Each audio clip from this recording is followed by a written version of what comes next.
Nason, Yeah. we're doing the fucking Walking Dead again. This is part 2, but this time I'm the bad guy and you're the good guy. I'm not the good guy. I checked out of this show. Why are you having me do this podcast? Wait, I think we have a good guy in our pocket. Oh, hi. I think I'd like to be, at least try to be the good guy tonight. Good luck. Oh, all right. Yeah, start it off then. You're up because you watched the show. So, Well, you know what? I want the good guy to go first. How about that? He'll have something okay. that he'll be able to Put me say on the about. spot. Yeah. Well, we'll put spoilers out there right now because we're going to talk a little bit about the season finale of this current season, which I'm assuming is 7, and it just aired Sunday night. He and I both watched it on that night, and a person who defended The Walking Dead up to season, I guess, like 5, a little bit of the hints of 6 and 7 when we did our first podcast. Me, a fanboy, which was pretty like I was pretty devout. It has a very, very, very different kind of opinion of what went down on that season finale. yeah, well, you're gonna spoil it for me. I am. I'm gonna watch it, so I'm ready. Spoil it. You say you're gonna watch it? Spoiler alert. I don't think you're. Yeah, do it. Well, we saw so this was the end of the season, and spoiler alert again, last chance you get.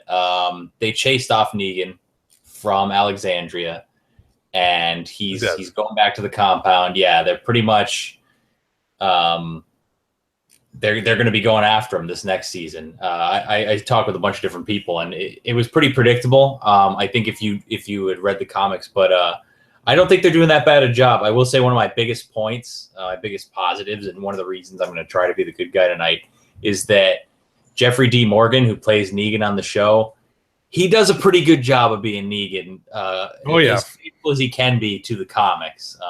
Sans the curses.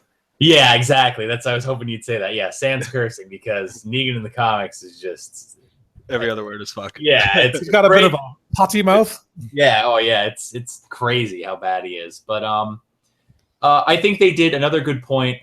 Since I'll go down my little list here that I have, is that I feel like that. So what you have to understand while I'm going down these points is I'm kind of comparing it to the comic.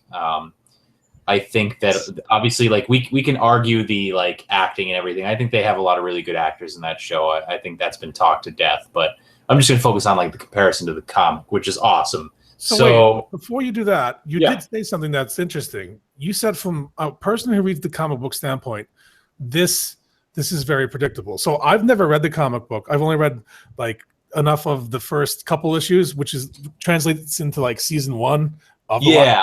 And it's pretty all the same. A lot of it's just exactly the same, unless you added stuff because the show did. So here's my question. Yeah. Do you think someone like myself, who doesn't read the comic books, would think that this episode is horribly predictable based on how they kind of shaped this season, or this? I guess this point, this is supposed to be a resolute. I mean, in their storyline. Yeah. So I'll answer it. I have like kind of 2 answers for it. I would say that you wouldn't think it was predictable if you hadn't read the comics. When I was kind of alluding to when I was saying the predictability is kind of like the pacing. So like having read the comics, when I saw like kind of got a feeling for this season, I knew they weren't going to – I knew this wasn't going to be Negan's last season. And I think that if you didn't read the comics, that wouldn't be something you would predict. Like, I think a lot of people went into this season thinking they're going to finally get Negan. And I think one of the cool parts is, and this is good that you brought up this question, because it helps me defend it even more, is that go ahead. Sweet. No, yeah, keep going. I'm like, okay. Hell yeah. I did a thing I didn't know I'd do. Yeah. No, it worked out good because, like I said, I think a lot of people went into it thinking like, okay, so you know who the big bad is. The big bad did his thing. You know, he killed people we liked. They're going to get him this season. And I think that for better or worse, for people watching the show who haven't read the comic, they didn't get him. They didn't get him yet, and they still haven't gotten him. And I mean, it's been going on quite a bit now. So from like I said, from a comic reader standpoint, it's a good thing because Negan is like he's huge in Walking Dead. He's not just another like I don't know, terminus thing where like they just gets resolved. Like this is a huge thing. So well, while we have you, since we didn't have you on the first one, what are your thoughts? Because I made a big statement in our first podcast that like I think the stretch, like if you have a bad comic, it's a 10-minute read, if that. If you have a bad episode, you have to sit through 45 to an hour of a bad episode. So do you think that the pacing for this, since I didn't watch it, do you think the pacing of episode, because this is where a lot of people were falling off, at least on the internet, where if you read an article or here or there, people were dropping by the millions. I mean, I don't know how many millions dropped off in their ratings, but it seems that the pacing is bad, is not good, Yeah. I think that I don't think that they should just get rid of it because he's such a big character, but I don't know. Like I said in the first podcast, I think maybe the episode should be like 30 minutes or something. I don't know. Like I don't know how to help it, how to bring it back in, because if you have an issue of them talking, then it's just 10 minutes and you're like, all right, cool. Like I'll read the next one. But if you have an hour after hour after hour of them talking, it gets. But I was just curious on your thoughts on the pacing. Yeah. No, I mean, Nace and I were talking a little bit before the podcast went live, and it's funny you bring this up too, because you guys are kind of like leading me along here. It's great because I'm getting to talk about exactly what I talk about. I was just telling Nathan because of the medium of TV compared to a comic book, you're absolutely right. Where they some of these episodes just seem so pointless, especially the last ones leading up to the this season finale. It was just like they were kind of like all over the place, and it. I think they do the best. It's a disadvantage, but I'm going to continue to stay positive because I'm sure you guys will continue to tear it up as the podcast goes on. But I think they do the best they can, I would say. Like I said, a lot of the people watch it for like their favorite character anyways. But I will say, kind of like stepping over briefly on the negative side, it is a shame because the Negan arc is so cool.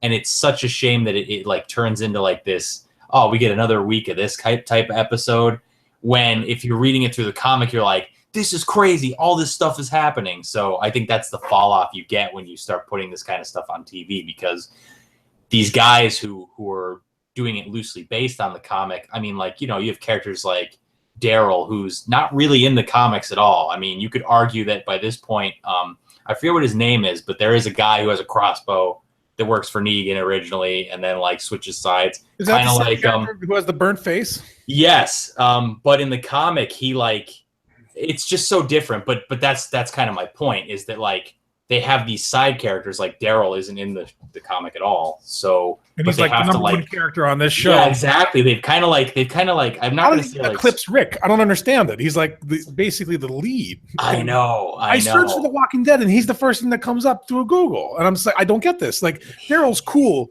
Yeah, I get like his mystique and why he's like a team player and a number one or the right hand man. But I reminded Seftimor of this the last time we were talking about it.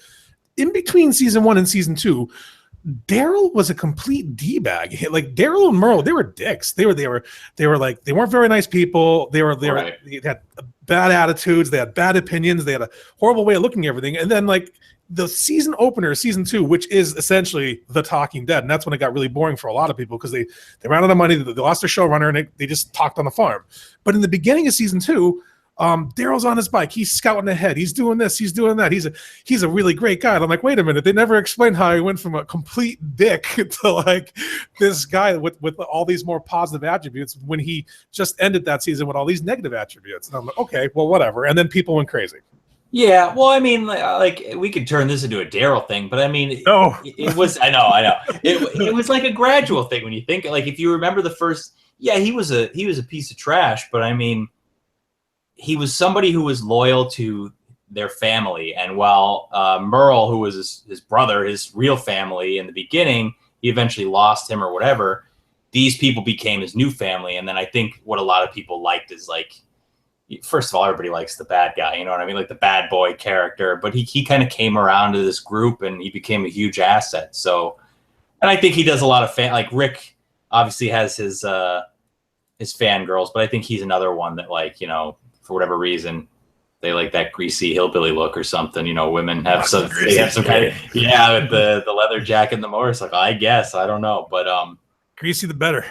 But I mean, yeah. So it's like the medium TV. It stinks. It's some of the episodes they have are bad, but I will say too, like, getting back to some of the positive points, I think that they, for all that they kind of stray from the comic and may do wrong, I think that it's a very accurate, I think in a lot of cases, it's very accurate representation of it. I think they did the Kingdom well.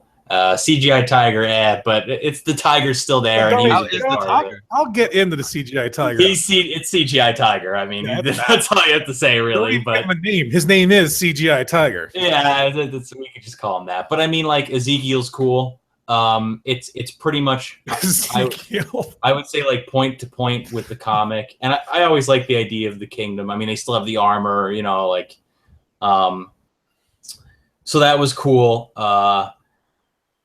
I'm gonna tiptoe again in negative territory. The junkyard people were, I don't know what the hell they were doing in there. Let's get the trash people out of here. I don't know who this is. All right, let's do this. Okay, get in there, because you're like, I could hear you, but the tone of your voice, like you're just ready to blow up. So all right, go ahead. Yes, the trash people, a faction that never needed to exist. That's like the title of this book. Okay, so out of nowhere in this season, because they needed to go find more numbers to support their cause, like the people between Alexandria, Hilltop, and let me shut this off. Weren't enough. Okay, so even with the Kingdom, Hilltop, Alexandria, we don't have enough people. We can maybe find guns and find a way to be able to make this happen, but we need some numbers. So steps in this really weird faction. They all have their hair slicked back all the time. They wear black clothes like they're like some weird kind of like Hot Topic hipsters, but back when Hot Topic used to do that, like trench coat. There you go. And they all can't talk right. We know English too good. We want make trade. We have trash, and then like there's mountains and mountains of trash.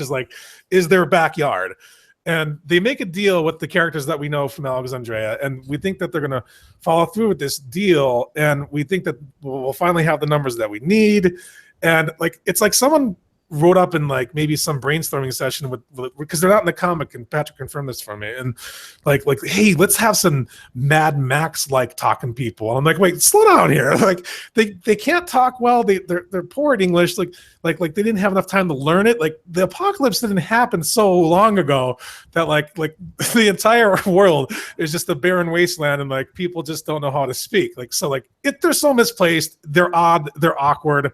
And the only one good thing they did was provide a twist in this very predictable episode.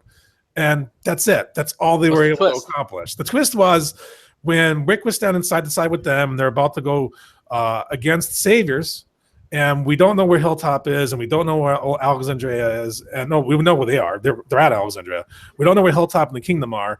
And Negan rolls up on their doorstep, and they quickly turn on all of the members that we're familiar with at Alexandria and say, well, he gave us better deal. And so then like the people we're rooting for are at like this 2-to-1, if not more, disadvantage. And they all have guns drawn on them. And that's the only part where I was like, whoa, all right, that's pretty cool. But then everything after that was complete schlock. I didn't know whether they wanted to give like the end of this season, like this is what the people want, so we'll just give them what they want. Yeah, and it so didn't work, because like I am one of those people, and like I was able to see quickly, oh my god, why is this happening like this? It can't be this predictable, and it can't be this bad. So like here's where I'll start. So I was a little glad we didn't see Michonne running around brandishing a samurai sword, being all kinds of like unstoppable. But although Morgan had to use a gun, it ran out of ammunition. Before you knew it, he broke out the bow staff. And like we didn't have Daryl with his crossbow the whole time, but we did have Daryl with the new gun, and he did kick a lot of butt. In fact, all of our guys kicked a lot of butt. But they end up in this split-second situation once they get the faction they're supposed to be working with, the trash people, turn on them.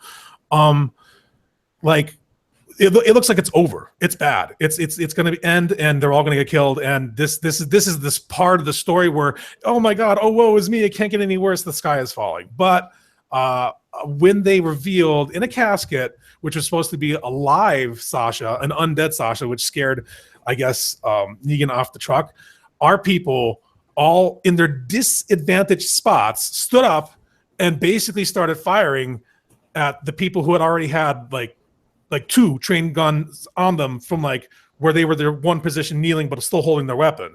And the people there like I don't understand. Okay, so we see Undead Sasha for a split second. How does everyone know in the entire area that's in a disadvantaged position to like start attacking? And why are the people that have like the best position there, why don't they attack at all? Do they just get scared out of nowhere? They don't know what to do. They pause for an incredible amount of time for most of them to get shot or get put into a worse position. They have when you have a standoff like this, there's plenty of time. Like if you 2 guys have a gun trained on me or vice versa, everyone's thinking constantly, well, what are my odds of having to do this or pull the trigger? And there's plenty of time to do that because Negan never stops talking. In fact, he gives a lot of people a lot of time to talk because he's talking to them for so long. Yeah. Even that in the back of your mind, there's no way like Carl's going to stand up and there's 2 guys with guns on him and he's going to shoot both those guys dead. And he's just going to be like, all right, well, I'm going to start shooting other people because I'm no longer being held a hostage. Like, so they miraculously get out of a horrible situation and they get right back into it. And then that's when I think Hilltop and the Kingdom have to come in from side to side, like that pincer movement that people like to like quote all the time. And like, I understand that. So, okay. Why does the enemy stand around with their guns pointed at the ground while they're being fired upon? I don't get that. If I'm not caring about the Kingdom or Hilltop pincer movement, why does Negan give everyone so much time for speaking? How do the teams know to arrive at the same time? Because Hilltop doesn't really communicate with like the Kingdom and vice versa. No one sent a pigeon, so like they both showed up at the exact same time. Like nobody really knows anybody. Like they just, one showed up on one side, one showed up on the other, and like how do they know to position themselves so like perfectly, like over walls in a crap situation? Like you can't practice for something like that. It all just happens, and like but it happened that way for them. Like Alexandria, Kingdom, Hilltop, Saviors, and the Trash People. They really don't know each other because they don't spend time visiting each other. How does anyone know who to shoot at? How like when everybody looks like homeless people with tattered clothes, like how are you going to know who to shoot? Like these people don't talk to each other. The only people that talk to like most of the communities is like Negan and a few guys or our crew from Alexandria. But even our own factions don't know who the other people are that are helping them. They're just guessing. Because if you're someone wearing like, if you're a guy standing around with a gun, looks like he's getting ready to go to a rock concert, like you're going to shoot at him. But everyone looks like that. So how are we supposed to even know? Like, but I don't know. I'm going to digress on that part, only to pick up on CGI Tiger. So the CG Tiger, okay, out of nowhere, the kickoff that both factions are here, just flies out of nowhere and mauls somebody, right? And we're like, oh, CG Tiger, knew it was going to happen. And they showed him in the first part of the season. Here he is at the end. How does no one see a 15-foot, 800-pound tiger sneak up anywhere? How doesn't anyone shoot at the CG Tiger because he doesn't get shot once? How does the tiger know who to go after? Because when tigers are enraged or want to fight, they'll just pretty much go after anybody. Obviously, they won't go after Ezekiel, but how does the tiger know the people that he's never met to not attack? Like it doesn't make any sense. Why? I have so many whys. I can't stop myself. Like they make this getaway where like when Negan's faction and the Trash People decide like, hey, we're getting out of here, they have big vehicles. These aren't like little subcompact vehicles where you're like, brr, brr, brr, and you're out. They were like garbage trucks. There's garbage trucks out there, and there's his vehicles. Like the Trash People just jump over the garbage trucks, and then like you see a tree move, and they're gone.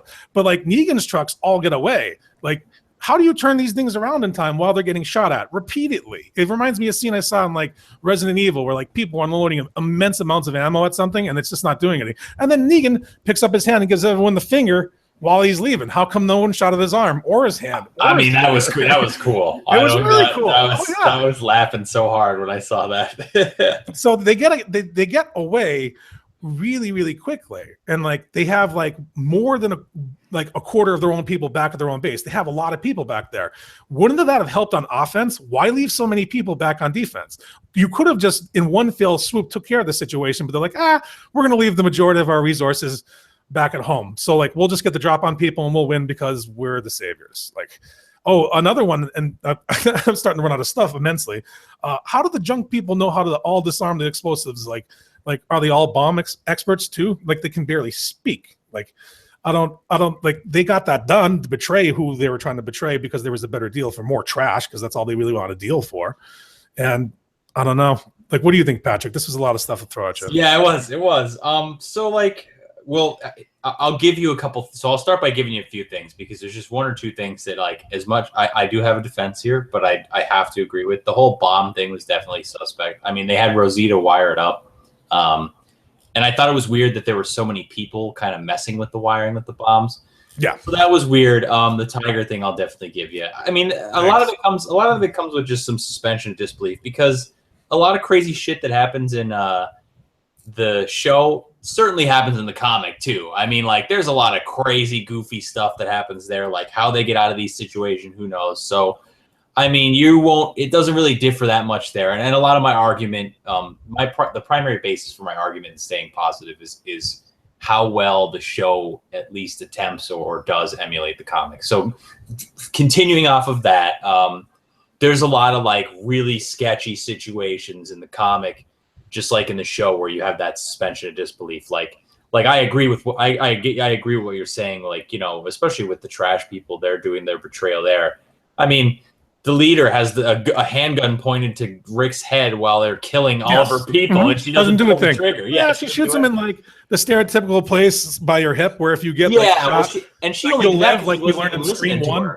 Huh? Like she's watching all these people get shot, and she just does that just to like kind of I don't know. Like I agree with you there. Somebody asked me once, why didn't she just kill Rick? I'm like, maybe she did have an agreement with Negan because obviously they made a great deal that he's not to die, he's to be brought before me. That's plausible, I suppose. Like, I mean, I'm trying to do what you're saying is suspend my belief for this thing to move forward. But like holy crap, I couldn't have. And it all happened in seconds.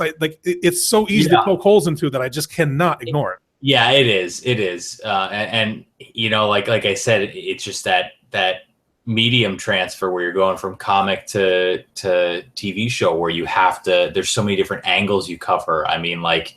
So many different things and I mean, a lot of the, like you'll see this in the comics too. A lot of the characters, they have their plot armor. What I will say is, or not their, well, I guess you could call it that, like where they're not going to get killed, even regardless how ridiculous the situation is. I mean, they have to keep going with Rick. They have to keep going with Carl. They're like two focal points in both the comic and the show. So, I mean, as crazy and as that one, you just have to, if you're going to continue to read or watch Walking Dead, you just kind of have to accept that. To an extent, but anyways, you know, they did go through and they showed like Alexandria for what it's worth. And this is this was me like kind of keeping as close an eye on it as possible. But a lot of their people are dead. I mean, by the time how the order of things happens is they have the ambush set up for Negan, and Negan pulls up with. Eugene, who's hysterical. Who's like a semi turncoat at this point, but he's going to be like the best turncoat that he can be because he is Negan. I mean, that was cool. I mean, you have to admit, like, there's this thing. He's got this obviously internal struggle. I mean, he gave Sasha the medicine to kill herself in the coffin, but he also was just like, guys, just stop trying to kill Negan. You're not going to kill Negan. It's not going to work. I mean, and then they're like, you know what? And they were gonna fucking blow him up for it. Yeah, they were gonna blow him up for it. They were gonna kill Eugene in a second. He gets captured. Figure out whether like he was still had redeeming qualities, not that like, you know what? We're done with you, Eugene. He's very disposable, wasn't he? That's a shame too. How dare you show up on this platform of a truck to tell us to stop, blow your ass up? I mean, even Sasha plausibly would have checked her own work more than a couple times, even if the trash people weren't bomb experts and just like kind of like lumbered over to where the bombs were, like I unplug and they just unplug it. Like she would have had the mind to check it out. And like I hear what you're saying about before Alexandria and its inhabitants, but like if it was that hard for the Savers to get in, and they also had to infiltrate it with the trash people, then how did Hilltop and the Kingdom show up on two sides without having to like get over a wall. They're just like, Yeah. boop, spawn point. And then I like, know that's I'm just another wow. gimme that I was going to give you. I don't know, that one threw me through a loop too. I mean, it's just one of those things, man. It was just like, and here they are to the rescue. I mean, they reference the walls there. They're like, do you think the walls will hold? And Sasha's like, they'll hold. Like I know it will because I'm in charge of that, or I'm not in charge of it. I don't know. Yeah, I don't know. I don't know how they got in there, but I mean, like, that's just one of those things. Like, hey, maybe for two people like us who we consume a lot of like movies and shows and stuff, it's like, oh, not this again. But people dig that stuff, man. I don't know. Yeah, I don't know. it's the cavalry. I get it. They're going to come in and yeah. save the day. We get in trouble. We start to get out of it. We get in worse trouble. Then here comes the cavalry. I've seen it 1,000 times. Yeah. I think at this point, we knew because they talked about the plan so GD much about getting people together that this was going to happen anyway. So the betrayal was the only thing that was surprising. Everything else, we all knew what would happen. But I thought maybe they'd be thorough about how they're going to have them show up, not just like pop, and now we're starting to win again. And I'm just like, oh, this is bad. This is like, I mean, like Ezekiel's running forward with both arms out, holding one a gun and one a sword, like he's flying through the air. And then like, there's someone on the ground that he's someone on the ground that he has to like negotiate around, and his own people are running too slow, so he has to like slow the way he runs, and it's just like, wow, they kept that in there. That's great. And like I thought he's announcing things as he's fighting because he's Ezekiel. Like, good for you. You clear this one up for me. Negan had already grabbed like, I don't know, it looks like a MAC-10 with a silencer, and it started to like malfunction, and he's just like, did he say something like, this is a stupid gun, it won't work, or something like that? When he did make some kind of comment on it. Yeah, that was a weird gun. And it had like it's up behind the car, and then like he threw the gun, right? And then he left, and some guy replaced his spot to like, this is a good position. And then again, like out of the gag reel, the tiger pounces again. Like, and it's like, oh my god, CG Tiger again, you're still here. He's you haven't been shot at, you haven't been hit, you're alive, you're still killing people at random. Like, that could have been Rick. You know, you're making it really hard not to laugh about this episode. I mean, I really when he left and the thing pounced, I wanted to hear like the Benny whatever song, like not only that, but like you got a bunch of guys with like ARs. You're not gonna shoot a tiger. I mean, shit. If I was on Negan's here, I'd be like, there's a tiger. I'm gonna shoot the hell out of this thing as soon as possible. Like, this thing's gotta die. Like, for all I knew, you were the sketchy guy with Alexandria. It's like, I like to shoot animals. Like, yeah, I know, right? Yeah, well, that's another point. See, this is just gonna devolve. We're too cynical. Eat this tiger. Kind of back and forth, man. I'm too cynical. I can't, because if I was at Alexandria, I'd be like, I don't think Rick's going around going, yeah, we went to this village or this like other settlement. They have a tiger, and like if I was like, if you see the tiger, like, holy shit, he has a tiger. I gotta shoot this tiger, and it's like, no, that's the king. He just shows up. He knows what to do. I love how the tiger knows who to kill. There's no way these people talk with each other. It's the first time that the kingdom had even gotten there, right? Okay, you're right. Let's go back to Jeffrey D. Morgan. Let's talk about how good of an actor he is as Negan. Yeah, he's probably the closest thing to Negan without actually having like the comic book character somehow created in real life. He does a good job. He's super funny. He is funny. If this comic series showed me two things, it showed me that you can't kill a good villain, because once you do, you kind of screw yourself story-wise. They're so essential for moving the story forward. The governor, great villain. I love them. When they brought him back again, where other people are like, I don't want to watch the governor again, I'm like, hell yeah, bring the governor back again. He's great. He's got one eye now. He's pissed off. He reinvents himself, and he makes a second attempt. He dies doing so. Good for you, governor. You made more story for us to watch. And now I know that we got Negan. He's like Governor Part 2, or just like Negan Part 1. He's going to do a lot for this story. But what worries me is like, well, what's there going to be after that? Because if you're telling me in the comics that like this is one of the best like there's something cool arcs, if they go where the comics go, there's something very. I know, and that's another one of my positive points is like they have a good canvas to paint on. I mean, like there's still so much more, and it's just a shame because I think. I don't know. Hopefully, if I'm not hoping they lose, viewership, but maybe they'll recheck it and see how they're doing things, and like maybe they'll change the way they're doing it. I agree that they could have done some of the episodes better towards the end, and even the finale. Like I will say, I'm going to toe into the negative part again because it's so easy to. It's so easy. Give in to the dark side. I know it's but like the whole Sasha memorial now. This is my opinion, but I wasn't the biggest fan of her. I thought she played a role, but like the whole like 20-minute, and then they're going back and forth between her and the coffin, which and like the Abraham thing. Now I loved Abraham. He got a lot more airtime in the show, and that, you know what, that's another positive thing. Abraham was a character in the comics that just got waxed real quick. I mean, he was cool in the comics, but he got waxed. But no, they cast the guy from like Band of Brothers form, right? Yeah, he was an actor that was like more well known to put into the series, and he had a good run. I think he had a great run. Yeah, his character was cool. He said a lot of really crazy lines, and like he did that in the comic too. But I mean, kick shit and eat snakes. And I'm like, okay, yeah, it was good.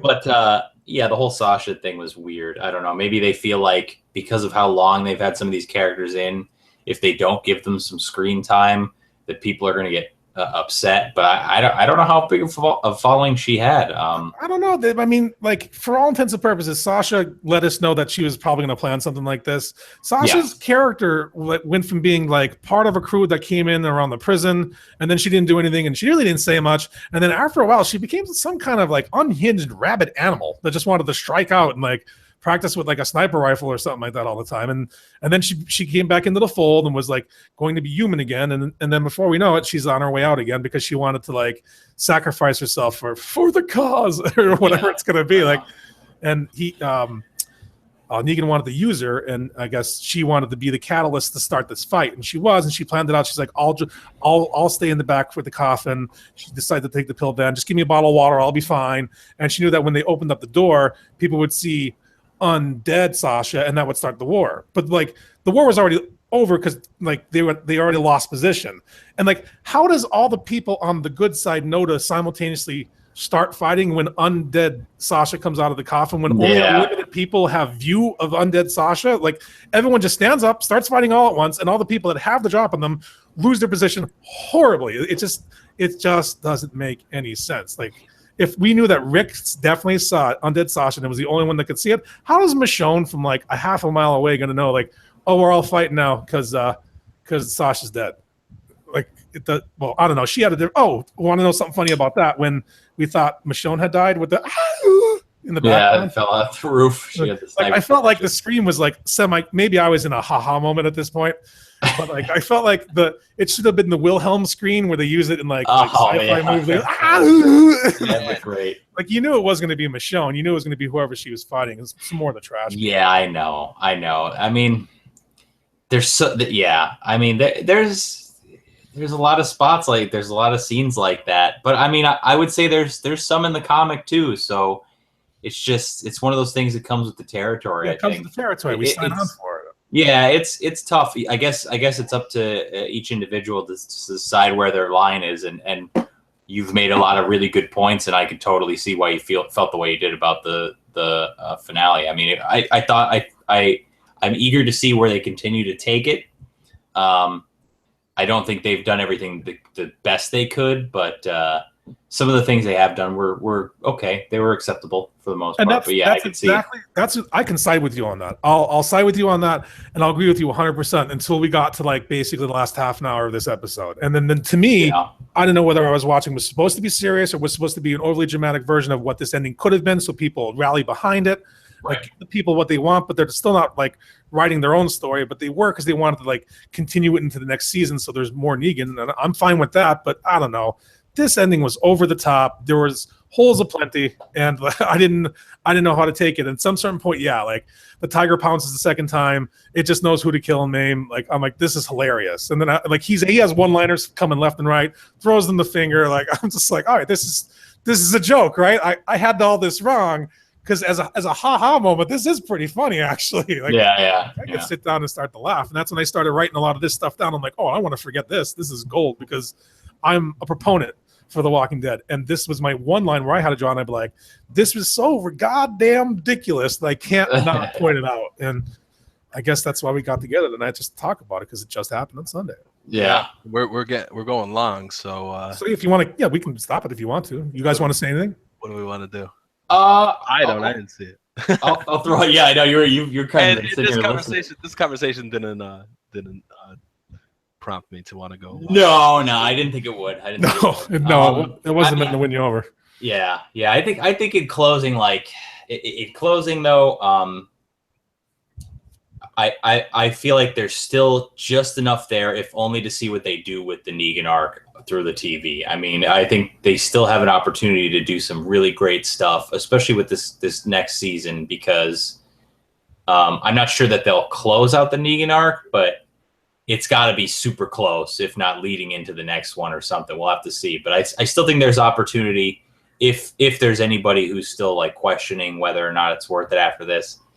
Stick it out for the Negan arc. I mean, the actor who's playing him is really good. Yeah, Jeffrey Dean's doing a great job. Remember him as the comedian in The Watchmen. Yeah, his scenes are really good in this too. I mean, like they're hysterical. Like when Rick is saying how he's going to kill him, and he just kind of steps back and he goes, I think he says like, "Well, shit" or something, and he walks away. Like he could stop laughing. Like, yeah, he just like, damn, Rick. my favorite Jeffrey Dean Morgan scene or movie is when he was Thomas Wayne.